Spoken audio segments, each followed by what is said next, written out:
ஐநா ஈழத்தில் பொது வாக்கெடுப்பு நடத்த வேண்டும். லண்டன் மாநாட்டில் ஸ்டாலின் வலியுறுத்தினார். வடக்கில் முஸ்லிம்களின் ஆதரவை திரட்டும் முனைப்பில் அரசாங்கம் ஈடுபட்டுள்ளது என்கிறார் கபீர் ஹசீம். வடகொரிய பாணியிலான சர்வாதிகார ஆட்சியை நோக்கி நாடு நகர்கிறது என கரு ஜெயசூரிய தெரிவித்துள்ளார். இலங்கை தொடர்பில் அமெரிக்கா கையாண்டு வரும் கொள்கை மென்மேலும் ஆக்கப்பூர்வமானதாக அமையும் என தமிழ் தேசிய கூட்டமைப்பு நம்பிக்கை வெளியிட்டுள்ளது.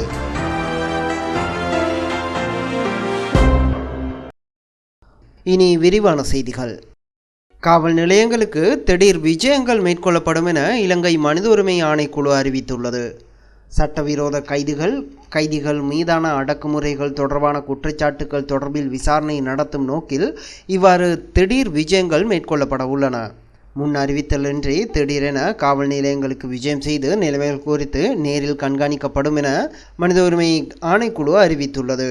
சட்டவிரோத கைதிகள் தொடர்பில் மனித உரிமை ஆணைக்குழுவிற்கு நேரடியாக அறிவிக்க முடியும் என ஆணைக்குழுவின் தலைவர் பிரதீபா மகனவேஹேவா தெரிவித்துள்ளார். மனித உரிமை ஆணைக்குழுவின் பிராந்திய கிளைகளும் ஆரம்பிக்கப்பட்டுள்ளதாக அவர் குறிப்பிட்டார். பாதிக்கப்பட்டோருக்கு காத்திரமான சேவைகளை வழங்கும் நோக்கில் வடக்கு கிழக்கு உள்ளிட்ட 6 மாகாணங்களில் பிராந்திய கிளைகள் நிறுவப்பட்டுள்ளன.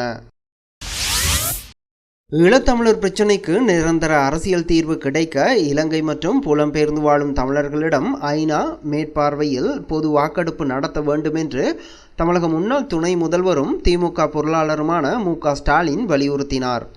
பிரித்தானிய தமிழர் பேரவை சார்பில் லண்டனில் உள்ள இலங்கை நாடாளுமன்ற கட்டிடத்தில் உலக தமிழர் பன்னாட்டு தமிழ் மாநாட்டில் அவர் பேசினார். ஈழத் தமிழர்களுக்கு ஆதரவு தெரிவிப்பதற்காக நடைபெறும் இந்த மாநாட்டில் கலந்து கொள்ள திமுக தலைவர் கருணாநிதி எங்களை அனுப்பியிருக்கிறார். கடந்த 50 ஆண்டுகளுக்கு மேலாக ஈழத் தமிழர்களுக்காக திமுக குரல் கொடுத்து வருகிறது. ஈழத்தமிழர் பிரச்சனையில் பொதுமக்களின் கவனத்தை ஈர்ப்பதற்காக மாநாடுகள், பேரணிகள், ஆர்ப்பாட்டங்கள், பொதுக்கூட்டங்கள், மனித சங்கிலி போராட்டங்கள், உண்ணாவிரதங்கள், வேலை நிறுத்தம் என பல போராட்டங்களை நடத்தியுள்ளோம். 1985ஆம் ஆண்டு ஈழப்போர் நடைபெற்ற நேரத்தில் இந்தியாவின் கவனத்தை ஈர்ப்பதற்காக திமுக தலைவர் கருணாநிதி ஈழத்தமிழர் ஆதரவாளர் அமைப்பை உருவாக்கினார். போருக்கு பின்னர் ஈழத்தமிழர் சந்தித்து வரும் பிரச்சனைகளுக்கு இந்தியா மற்றும் சர்வதேச நாடுகளின் ஆதரவை திரட்டுவதற்காக டெசோ அமைப்பை கருணாநிதி மீண்டும் ஆரம்பித்தார். 2012ஆம் ஆண்டு 8ஆம் மாதம் 12ஆம் தேதி சென்னையில் நடைபெற்ற டெசோ மாநாட்டில் பல்வேறு நாடுகளின் பிரதிநிதிகள் பங்கேற்றனர். ஈழத்தமிழர்களின் துயர்கள், பிரச்சனைகள் உள்ளடங்கிய 14 தீர்மானங்கள் இந்த மாநாட்டில் நிறைவேற்றப்பட்டன. இதன் அடிப்படையில் தயாரிக்கப்பட்ட விரிவான மனுவை நவம்பர் 1ஆம் தேதி ஐநாவிலும் நவம்பர் 6ஆம் தேதி ஐநா மனித உரிமை ஆணையத்திலும் வழங்கியுள்ளோம். இலங்கையில் சிறுபான்மையாக உள்ள தமிழர்களுக்கு சமத்துவம், கண்ணியம், சுயமரியாதை கிடைக்க வேண்டும். ஈழத்தமிழர்களின் பிரச்சினைக்கு அரசியல் தீர்வு வேண்டும் என ஐநாவும் பல உலக நாடுகளும் வலியுறுத்தியுள்ளன. ஈழத்தமிழர்களின் பிரச்சினைக்கு அரசியல் தீர்வு காண இலங்கையின் வடக்கு கிழக்கு மாகாணங்களில் வாழும் ஈழத்தமிழர்கள், புலம்பெயர்ந்து வாழும் ஈழத்தமிழர்களிடம் ஐநா மேற்பார்வையில் பொது வாக்கெடுப்பு நடத்த வேண்டும் எனவும் ஸ்டாலின் இதன்போது தெரிவித்தார். திமுக நாடாளுமன்ற குழு தலைவர் டி.ஆர். பாலு, திமுக அமைப்பு செயலாளர் டி.கே.எஸ். இளங்கோவன், வழக்குரைஞர் கே.எஸ். ராதாகிருஷ்ணன் உள்ளிட்டோர் இந்த மாநாட்டில் பங்கேற்றனர். அமெரிக்க ஜனாதிபதியாக பராக் ஒபாமா மீண்டும் தெரிவு செய்யப்பட்டுள்ளதை பாராட்டி வரவேற்றிருக்கும் தமிழ் தேசிய கூட்டமைப்பு இலங்கை தொடர்பில் அமெரிக்கா கையாண்டு வரும் கொள்கை மென்மேலும் ஆக்கப்பூர்வமானதாக அமையும் என்று நம்பிக்கை வெளியிட்டுள்ளது. ஒபாமாவின் வெற்றி குறித்து கருத்து வெளியிட்டுள்ள தமிழ் தேசிய கூட்டமைப்பின் தலைவர் இரா சம்பந்தன் மேலும் கூறுகையில், அமெரிக்க ஜனாதிபதி பராக் ஒபாமா ஒரு முற்போக்குவாதி, பன்முகத்தன்மை கொண்டவர். அமெரிக்க மக்களும் பன்முக சமூகத்தை கொண்டவர்களாக இருப்பதால் தான் மீண்டும் அவரை தெரிவு செய்துள்ளனர். பராக் ஒபாமா தனது 1வது பதவிக்காலத்தின் போது இலங்கையை பொறுத்தவரை மனித உரிமைகள் விடயத்திலும் அனைத்து மக்களும் சுயமரியாதையுடனும் நியாயபூர்வமாகவும் வாழ வேண்டும் என்ற நிலைப்பாட்டிலும் மிக தெளிவாக இருந்து வந்தவர்.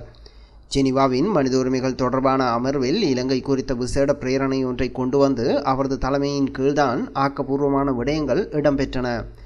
இதுபோன்ற கர்மங்கள் தொடரும் என்று நாம் நம்புகிறோம். ஜனாதிபதியாக மீண்டும் தெரிவு செய்யப்பட்டுள்ள ஒபாமாவை வாழ்த்துகிறோம். இலங்கையில் நிரந்தர சமாதானம் ஏற்படவும் மக்கள் சுபீட்சத்துடன் வாழவும் ஒபாமா தலைமையிலான அமெரிக்க அரசு எப்போதும் உதவும் என்று நாங்கள் முழுமையாக நம்புகிறோம் என இரா சம்பந்தன் தெரிவித்துள்ளார். வடக்கு மாகாண சபை தேர்தல் நடைபெற்றால் அங்கு தமிழ் தேசிய கூட்டமைப்பு நிச்சயம் ஆட்சிபீடம் ஏறும். அவ்வாறானதொரு நிலை ஏற்பட்டால் நாட்டில் சட்டங்களை அமுல்படுத்த முடியாத நிலை அரசுக்கு ஏற்படும். இந்த விடயத்தில் அரசுக்கு வடமாகாண சபை சிம்ம சொப்பனமாக திகழும். எனவே வடக்கில் மாகாண சபை தேர்தல் நடைபெறவே கூடாது என ஆளும் ஐக்கிய மக்கள் சுதந்திர முன்னணியின் முக்கிய இரு பங்காளி கட்சிகளான ஜாதிக ஹெல உரிமையவும் தேசிய சுதந்திர முன்னணியும் நேற்று கூட்டாக வலியுறுத்தியுள்ளன. அத்துடன் வெளிநாட்டு சக்திகளுக்கு அடிபணியாது ஜனாதிபதி 13வது அரசமைப்பு திருத்தத்தை ஒழிக்க வேண்டும் எனவும் இதற்காக மக்களை அணிதிரட்டுவோம் என்றும் அந்த கட்சிகள் தெரிவித்துள்ளன. 13வது அரசமைப்பு திருத்தத்தை புலிகளுக்கு பயந்து நீதிபதிகளை அச்சுறுத்தியே அன்று ஜேஆர் அமுல்படுத்தினார் என்றும் அந்த கட்சிகள் சுட்டிக்காட்டியுள்ளன. கொழும்பு பொது நூலக கேட்போர் கூடத்தில் ஜாதிக ஹெல உரிமையவும் தேசிய சுதந்திர முன்னணியும் நேற்று கூட்டாக ஊடகவியலாளர் சந்திப்பொன்றை நடத்தின. அங்கு கருத்து வெளியிடும் போதே மேற்படி கட்சிகளின் தலைவர்களான அமைச்சர்கள் சம்பிக்க ரணவக்கவும் விமல் வீரவங்சவும் மேற்கண்டவாறு குறிப்பிட்டனர். இங்கு உரையாற்றிய தேசிய சுதந்திர முன்னணியின் தலைவரும் அமைச்சருமான விமல் வீரவங்ச ஹெல உரிமையவும் தேசிய சுதந்திர முன்னணியும் இணைந்து முதற் தடவையாக ஊடகவியலாளர் சந்திப்பொன்றை நடத்தியுள்ளது. இவ்விடயத்திற்காக வெளிநாட்டு சக்திகளும் இந்தியாவும் அடிபணியாமல் தமிழர் விடுதலை முன்னணிக்கு எதிராகவும் இவ்விடயத்தில் மிக பலமாக நாங்கள் நிற்போம். அரசுக்கு அழுத்தம் கொடுப்பதற்கே முதலில் நாம் இணைந்துள்ளோம். அதன் பின்னர் நாடு முழுவதிலும் பல்கலைக்கழக மாணவர்கள், பௌத்த தேரர்கள், புத்திஜீவிகள் என பலர் இதற்கு எதிராக எங்களுடன் இணைந்துள்ளனர். விடுதலை புலிகள் முற்றாக அழிக்கப்பட்டு விட்டனர். இனி இச்சட்டம் தேவையில்லை.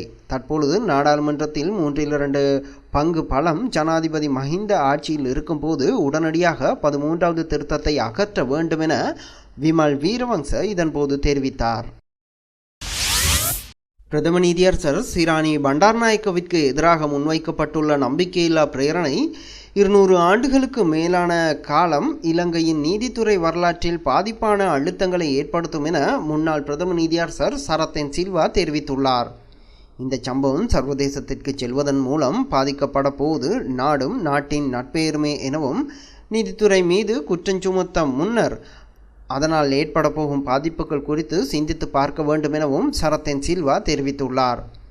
தான் ஜனாதிபதி மஹிந்த ராஜபக்சவை சந்தித்த போது குறித்த நம்பிக்கையில்லா பிரேரணை கூடாத ஒன்று என்பதால் அதனை செய்ய வேண்டாம் என கேட்டுக்கொண்ட போதிலும் பிரதம நீதியரசருக்கு எதிராக பாரதூரமான குற்றச்சாட்டுக்கள் இருப்பதால் செய்வதற்கு வேறு வழியில்லை என ஜனாதிபதி கூறியதாகவும் சரத்தன் சில்வா தெரிவித்துள்ளார்.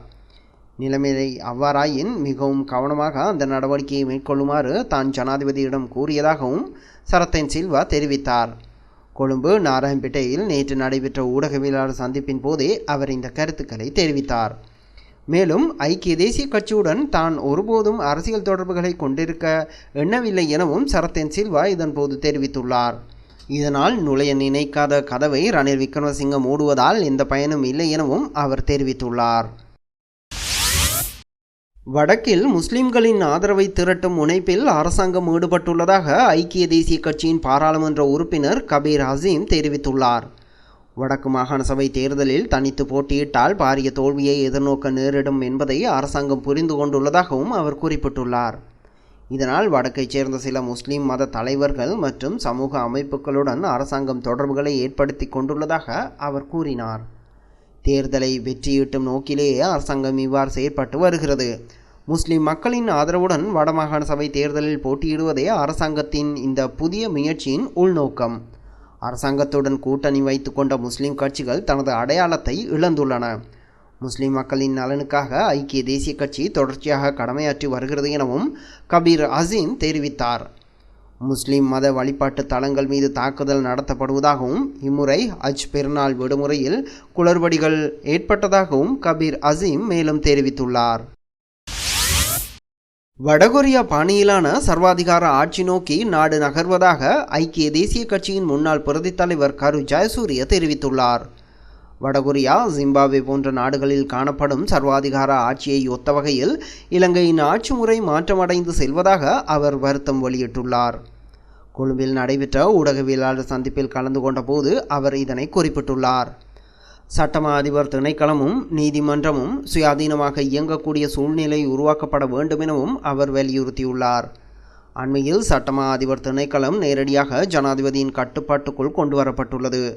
17வது திருத்தச் சட்டம் ரத்து செய்யப்பட்டதன் மூலம் நாட்டில் பாரிய பாதிப்புகள் ஏற்பட்டுள்ளன.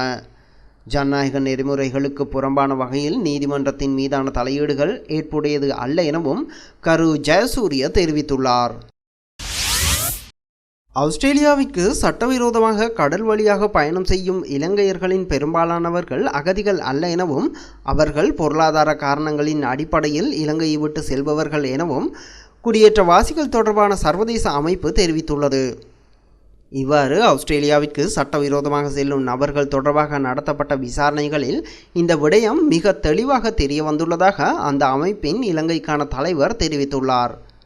தற்போது ஆஸ்திரேலியாவின் நாவுரு தீவில் தடுத்து வைக்கப்பட்டுள்ள இலங்கையைச் சேர்ந்த சட்டவிரோத குடியேற்றவாசிகளை இலங்கைக்கு அழைத்து வருவதற்கான உதவிகளை வழங்க தமது அமைப்பு நடவடிக்கை எடுத்துள்ளதாகவும் அவர் தெரிவித்துள்ளார்.